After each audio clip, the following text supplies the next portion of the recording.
समोर दिसतंय तुम्हाला हा वेल, हा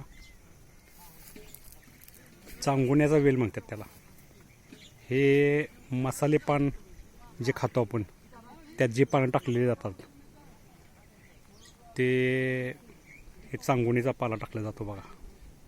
किंवा ह्याला गुंज, जी जुनी लोक 1 तोळा असं सोन्याचं ग्रॅमचं वजन करायला ते गुंज टाकतात. ते असे लाल आणि हळदी कुंकवासारखे तुम्हाला ते फळ दिसतं. हे गुंजा माझ्या घरात येतात, पण त्याची फुलं बघा कशी आहे ती. हा गुंजचा पाला पण म्हणतात. दुसरं मी तुम्हाला लावणार या वनस्पतीचे वैशिष्ट्य म्हणजे हे समोर जे वृक्ष दिसतोय तुम्हाला, हा खैराचं झाड म्हणतात त्याला. खैराचं, या खैराच्या झाडापासून काथ बनवतात बघा. हे आता काटेरी वनस्पती आहे, पण आज जाता येत नाही. ह्याचं खोड एकदम असं लाल असतं आणि ह्याच्यावर प्रोसेस करून त्याच्यापासून काथ बनवतात. तुम्हाला मी 2 वनस्पती लावल्या, एक गुंज आणि हे खैर.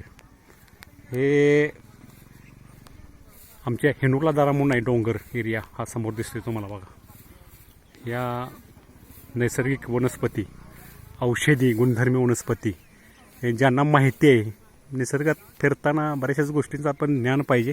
कुठली वनस्पती कशी आहे, कुठली वनस्पतीचा अभ्यास पाहिजे, तरच आपल्याला ही माहिती मिळते. हा एक छोटासा व्हिडिओ तुमच्यासाठी मी पाठवत आहे.